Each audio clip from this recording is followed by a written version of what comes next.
Well, to the war in Ukraine now, where Russia scored a major victory in the east. President Biden just announced a big push of new weapons to Ukraine, including Bradley fighting vehicles. Today, we jointly announced, you've already gotten copies of it, a statement saying that we're going to increase the support for Ukraine. We are going to provide the Bradley infantry fighting vehicles, the United States, to the Ukrainians.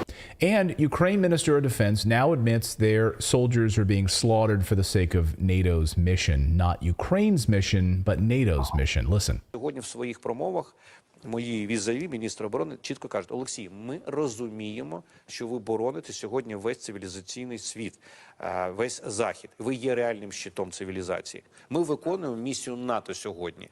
Без втрати їхньої крові, з втратою нашої крові. Тому для них треба витрачати їх зброю. And I don't recall hearing this before, actually, from the Ukrainian side. Joining us now is Colonel Douglas Macgregor to find out about the state of this war and all of these moving pieces.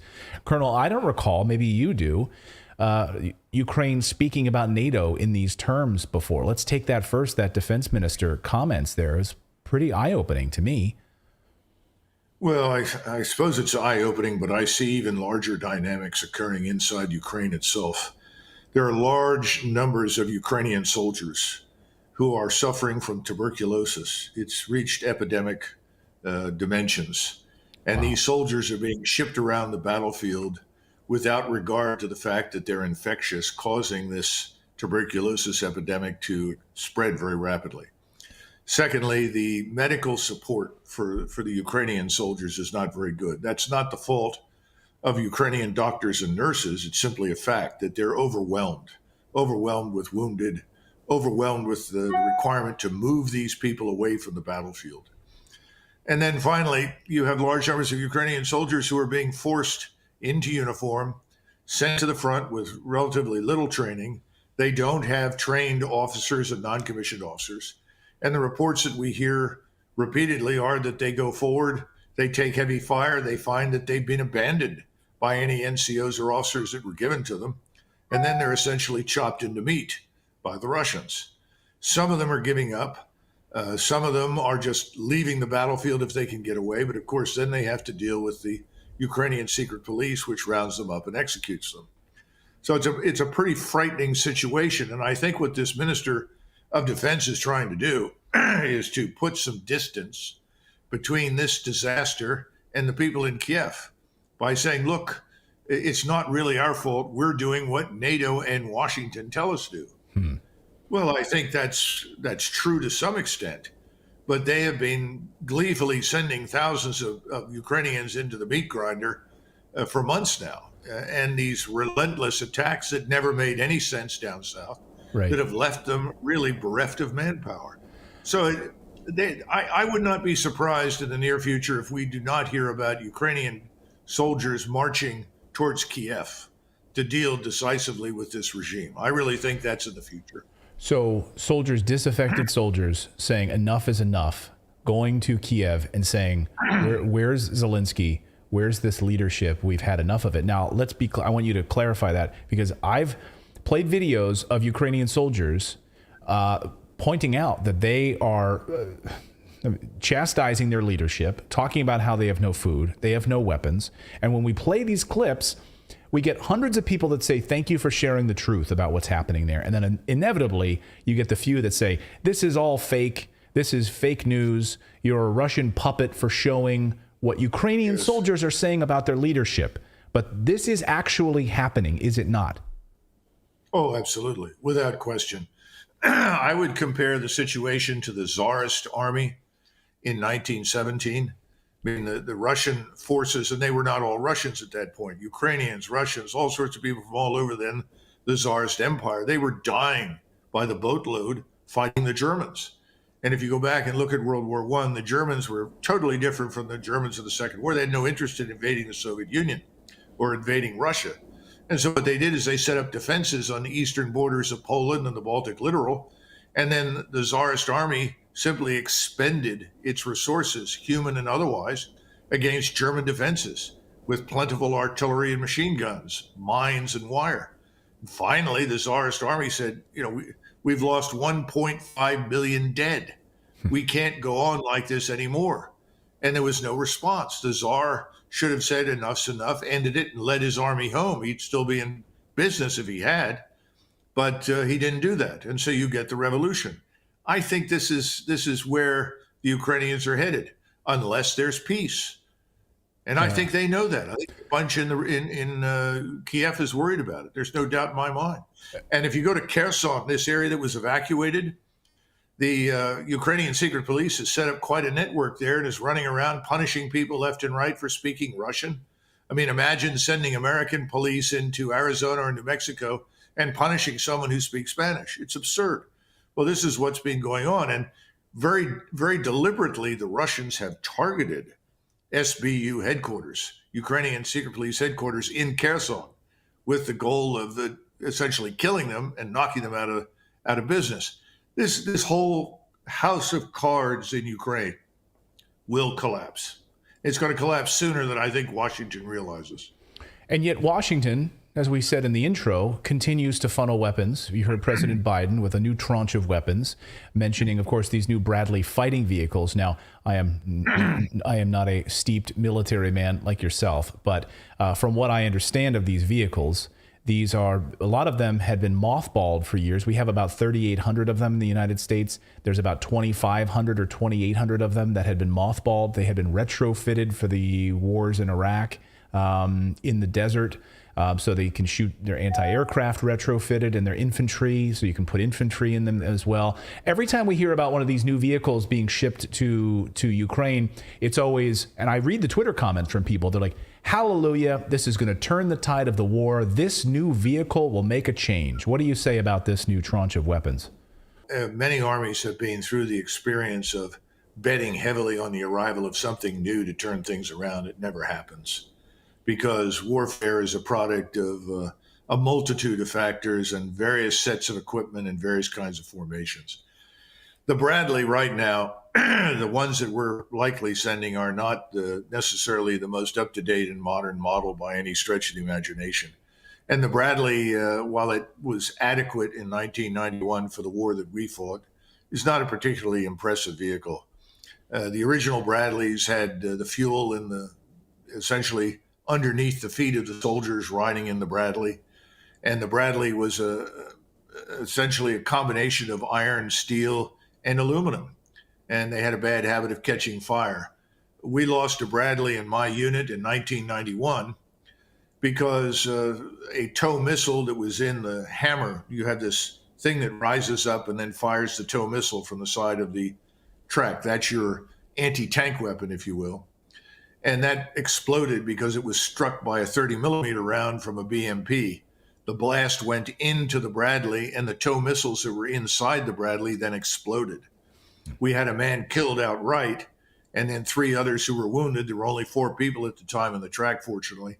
We were able to get the other 3 out. They were wounded, obviously, but eventually returned to duty. And the thing burnt furiously for hours. The next morning, it looked like a 113. The turret had literally sunken down into the body of the Bradley. Now, the newest variants that they've been producing are designed differently. They've moved the fuel out of the way. They've changed some of the alloys that are being used. But the point is, this is not a wonder weapon, and it's not easily maintained. You're talking about a 25 millimeter chain gun, which was originally designed for use on helicopters. We had to send people to school for years to master these things. They come back, and in turn, they train soldiers. And it's not something that you do quickly. And I don't know how much experience any of these Ukrainian soldiers will have had with this kind of machinery. I doubt very much. And we haven't even talked about how do you maintain these things, because everything breaks down. It doesn't matter how good it is. And then how do you repair it and get it back into service?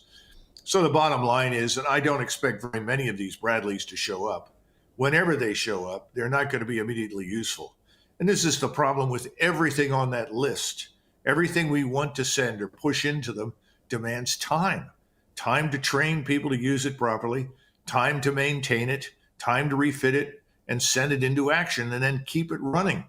This is not an easy proposition for the Ukrainians. It would have been much easier if all of this material had been sent in March and April, because then you would have had some time to work on it. At that point, of course, the Russians were not at war with Ukraine. They were engaged in what they thought would be a punitive action to induce negotiations.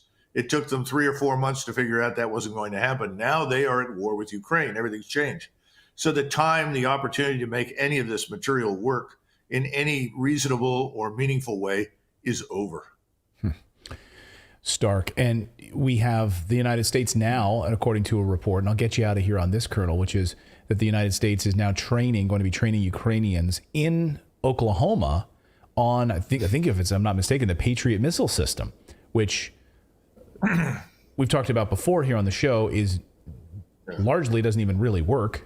And so we're now bringing Ukrainians into the United States to be trained on these systems and then head back to the battlefield. What do you make of this? Well, first of all, I wouldn't sign on for the notion that it doesn't work. Okay. I think it does work. How well is another question that I can't evaluate. But Raytheon produces excellent material, excellent missiles, first-class systems, radars, and so forth. So I wouldn't short shrift Raytheon. So let me be clear then. What I've been heering is that you need a lot of them for them to be really effective. Oh, yeah. So you need to blanket an area in the Yeah, when we talked the last time, I said you need 10 battalions. Right. Okay, so 10 times what? 240 launchers, 10 times 24 launchers in every battalion. That's 240 launchers. That's thousands and thousands of missiles plus radars. And this is something that's very fragile. You can't move it quickly. Now, to go back to Fort Sill, Oklahoma, the Ukrainians that are going over there are going to get at least 3 months of very serious in-school training. That's fine. That's not enough. You need several months of experience, hands-on experience in the field within organizations of trained people that include officers and non-commissioned officers know what they are doing. My view is this: the probability of the Ukrainians being ready to employ this stuff on their own is very low. I think what we'll try to do is man it largely with Ukrainians, but then put NATO officers and NCOs from the United States, Germany, Great Britain, who have these same launchers, into Western Ukraine. They will then be used for point defense of whatever they deem to be important. They cannot protect the whole area, but they can provide adequate point defense, bridge, airports, factories, command centers, so forth. But when will this happen? Not quickly. Again, all of this takes time.